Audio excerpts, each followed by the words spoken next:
and welcome to Newsbreak at 7. I'm Veera Raghav. The big political focus this evening: over 50 senior Congress leaders from Karnataka, including MLAs, ministers, the Chief Minister and Deputy Chief Minister, will be meeting in New Delhi tomorrow. This meeting comes in the backdrop of discontent and embarrassing public statements from several MLAs that they are not getting enough funds for development projects.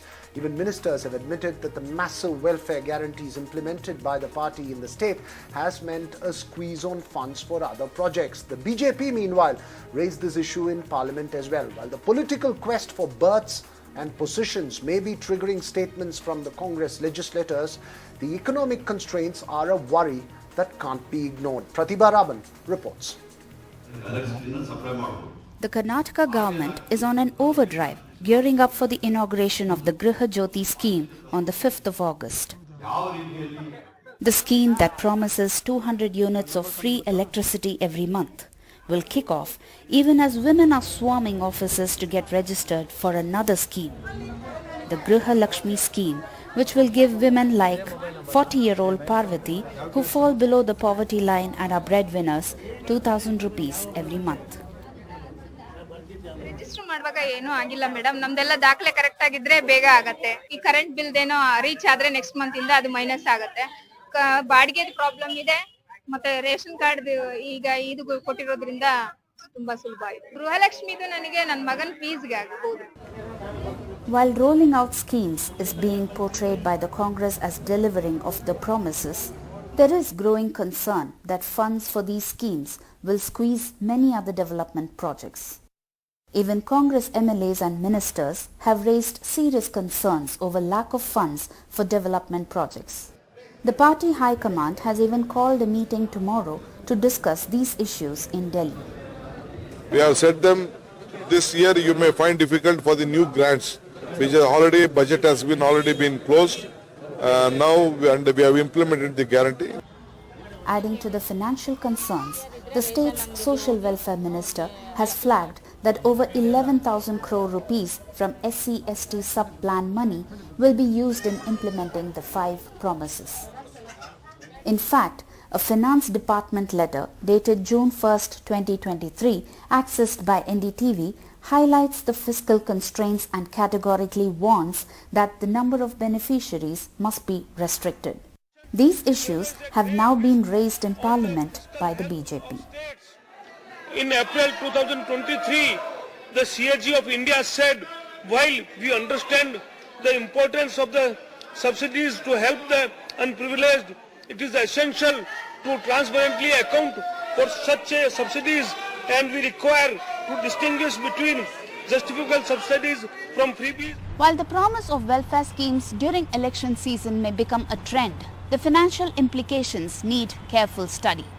This issue even involves the Central Election Commission, which needs to keenly look at those schemes that benefit the underprivileged and those that are tools for election. With camera persons Govind and Kumar, Pratibha Raman in Bengaluru for NDTV. Well, so what are the concerns? Are those concerns justified and genuine? Well, remember, the issue of welfare schemes, or freebies as some call it, there is a distinction between the two, could well become an issue in several other state elections where states and political parties try to model on the Congress's success in Karnataka. Joining us this evening, Aishwarya Mahadev of the Congress party and T.S. Sankeet of the BJP as well, to face off on this issue. But before I get to these two live guests, earlier in the day, I spoke with Bharatiya Janata Party Rajya Sabha MP Leher Singh Siroya, who has raised this issue in Parliament. I began by asking him, sir, the Congress says that the BJP is worried primarily because the Congress has been able to deliver on these welfare guarantees, and that is a worrying thing for the BJP. What is your specific concern given that these are poll promises that are being implemented? This is what Leher Singh had to say. See, as far as BJP is concerned, I don't know whether it is a worried or not, that our spokesman person will answer that question. But as a citizen and the parliament member of the Rajya Sabha, it is my duty to be concerned about this type of things which are being done to win the elections and bribe the voters. And it is high time that we should stop to it, because you cannot bribe the money to the voters without any need. If any poor person or any poor people has to be helped. There has to be helped categorically by below the poverty line and need basis. It is not just that you can distribute money like that to poor and rich also, and by putting our development programs at the jeopardies and destroying the economy of the state like that. And if all the states competition like that, then what will happen? We will be end up with like Sri Lanka, or Venezuela, or Brazil, and there will be a disaster for the nation. And we are concerned about that. Strong statements there from the Rajya Sabha MP. Aishwarya Mahadev, your response, because this is not just coming from the BJP, Congress's own legislators have complained that there is a shortage of funds. Funds from certain development projects and large capital expenditures that could result in long-term issues being diverted for the sake of welfare schemes. First, your response. Good evening. I think first and foremost, the BJP seems to be very upset about the fact that there's finally a government that seems to have walked the talk. Because from them promising us 15 lakhs to doubling farmers' income to 1.5 times MSP, none of which has happened. And that seems to be the reality. But Biragav, let me give you a few statistics that will make sense of what the situation is and why the BJP is disturbed, because every time one or more guarantees implemented, they're very troubled because of the success. The entire budget size of my state is 3.27 lakh crores, out of which close to 44 to 45,000 crores have been earmarked for the guarantees. Yes. Have they created? Because again, this was non-plan expenditure. This was not something that was accounted for in the previous government. So to allocate this amount, we had to wait till this end of the month for the accommodation to be made by the finance department. One. Secondly, 44,000 crores entirety for the year subsumes, for example, a lot of the welfare measures that any government would undertake. And if you look at the success of the schemes, including that very wonderful interview that I saw, the fact that inflation, price rise, unemployment are issues for the majority of people in my state. My CM also in his budget speech spoke about the majority of the poor people being taxpayers by directly paying for goods and services that they consume, and we need to help them. And I believe these are fiscally prudent, but the problems arise in 2-3 areas. And I will also answer about the SC/ST subplan. One is that close to 20 to 25,000 crores. Can I just complete this? Yeah, quickly complete this. Just 10 seconds. I'm sorry. So one of the biggest reasons for my state also for the fund crunch is close to 25,000 crores of tenders, and the money are all being re-examined, which has led to that stockpiling, or rather that blockade of any funds for any MLAs and any tenders going forward, because they're being re-examined because of corruption charges. Give it a few months, the BJP has to cry all that they have to, but the Congress government is safe and we are doing well for the people of the state. Okay, you're making that point, but unfortunately, Aishwarya, the problem is that even Congress legislatures are worried about the expenses and the fact that they're not getting funds. Sankeet, your quick response to what Aishwarya has said. See, this is a very double standard statement from the Congress. When they came to power with those 5 guarantees and pre-poll promises, what they had to deliver, all those were unconditional. And when they came to power, all those condition supply started. Secondly, the BJP has been constantly asking the Congress, where will you have the funds allocated and how will you have a revenue generation for all these freebies you are trying to give? We are not trying to blame the beneficiaries. Okay, you have tried to come to power by giving these guarantees, and people have liked and voted in favor of you. But we have been very particularly asking, how will you arrange for the revenues that are what is the revenue generation program for the 52,000 crore that will cost the Karnataka's exchequer? Because Siddaramaiah is very infamously famous for raising loans. If you see, it took Karnataka 62 years to raise the 1 lakh crore loan. It took only just 3 years for Siddaramaiah government from 1 lakh to 2 lakh crores. If you see the other 3rd lakh crore from 2 lakh crores to 3 lakh crores, it also took only 2 years. So these are the things for a CM who has presented more than 14 to 15 budgets, Mr. Siddaramaiah. He is very infamous for these kind of things. So it will definitely cost the exchequer of Karnataka a lot. And if you see the SC/ST funds which have been reserved for the SC/ST development, it has been diverted. For all these programs, the funds have to be diverted. The major development will not have. And Mr. DK Shivkumar himself is telling we will not invest on infrastructure. There is a constraint. We have some limitations, so we are not be able to give local area development funds. So this is the state of Karnataka. So when you try to woo the people of Karnataka, You should have a concrete plan. Congress does not have a concrete plan. They're just trying to fool the people of Karnataka time and again. Sankeet, welfare schemes are something that even BJP state governments have promised and delivered on that process. There is a larger debate, this one. Let's not get into individual personalities because ultimately Siddaramaiah himself is a very seasoned finance minister. I take the point that you're making, but quickly to you, Aishwarya, instead of getting into just a personality clash or a BJP versus Congress clash, the deeper concern here is targeting welfare measures. For instance, bus fares free of cost for everybody who can afford to go by bus as well are traveling free of cost. Electricity as well, there are concerns over whether these are targeted subsidies that are being given in the interest of welfare or are they generic because of optics for political needs. Even within your party, there are those who are concerned over the sustainability of these schemes. Aishwarya Mahadev.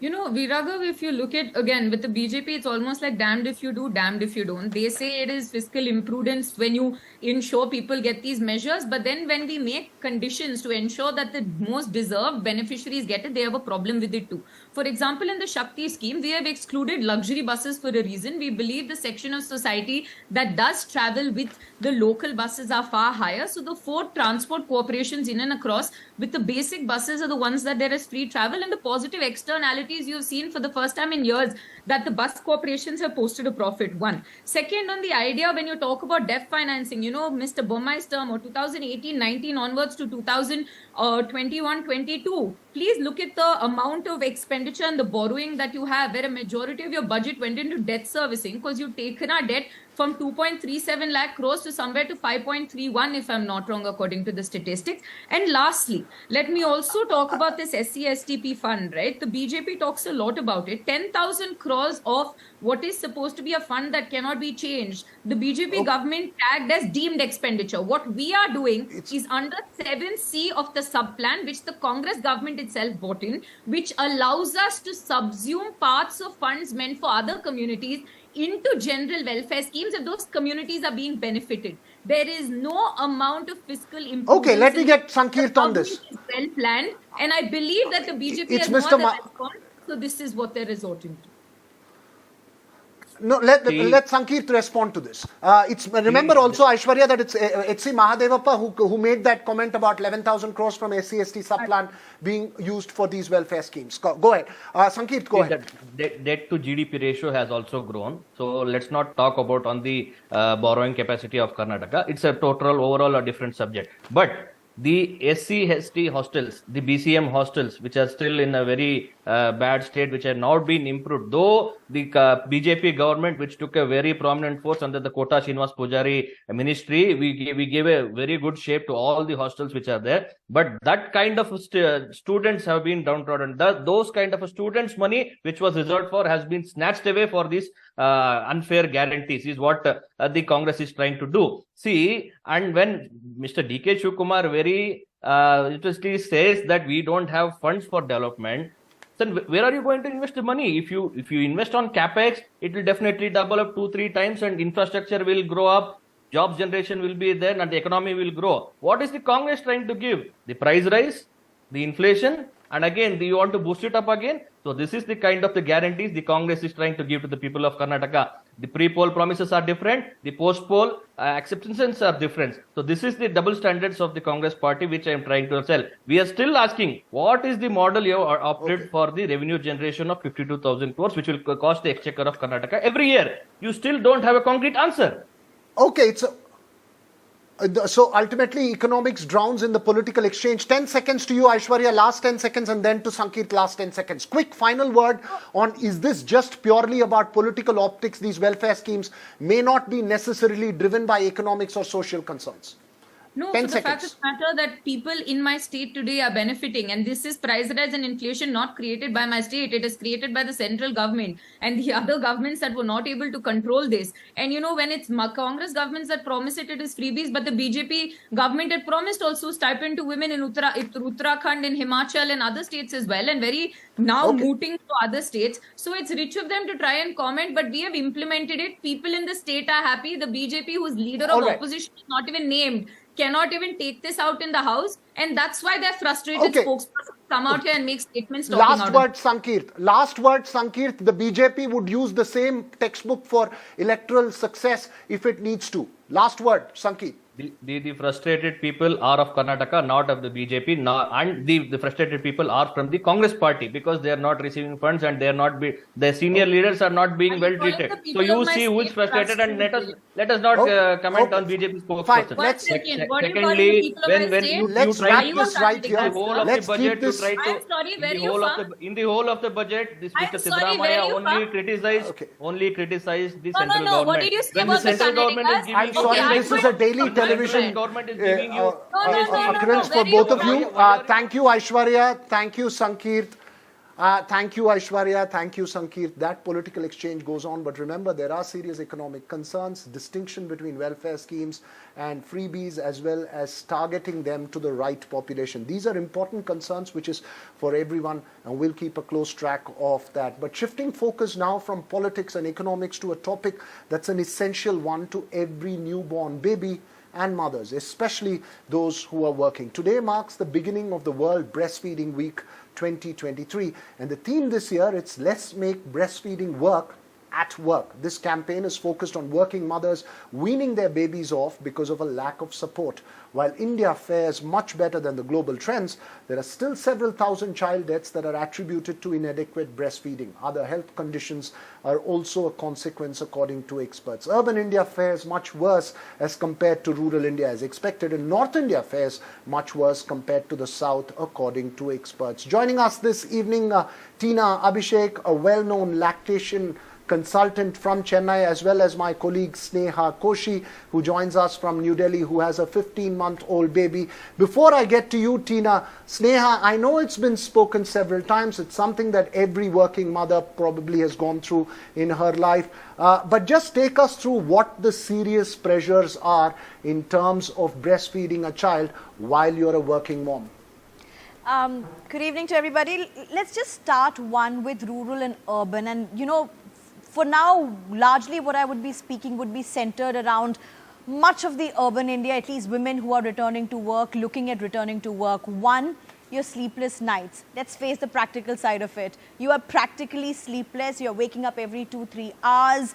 Particularly if your child is anywhere between, you know, the initial few months, say till 6, for some of them it extends way till 10 months, 11 months. You're waking up every 2-3 hours in the night and you're breastfeeding, you're juggling with domestic chores, and then your work pressures, the long hours of work that go in, which, you know, is a choice that you have made to return back to work. It's not a choice that many may just opt for. It may be economic, financial compulsions as well for many people. So this becomes the first basis out of which women in India and across the world really operate it. It's huge amount of stress juggling between these dynamics. And then when you think of it, at work, so many aspects go into it. To be able to tell a woman, go and, you know, pump milk out to give your baby is not really easy, because for a woman to, one working woman to be able to ask that she wants to do so, to be able to get the time out, the mental bandwidth to be able to juggle that with work is not easy for every working woman.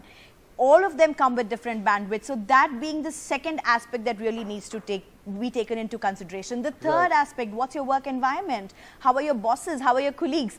Whether they understand or do not understand what's going through makes a huge difference in even creating an environment for a woman to be able to go ahead and say, I want to do this at my workplace.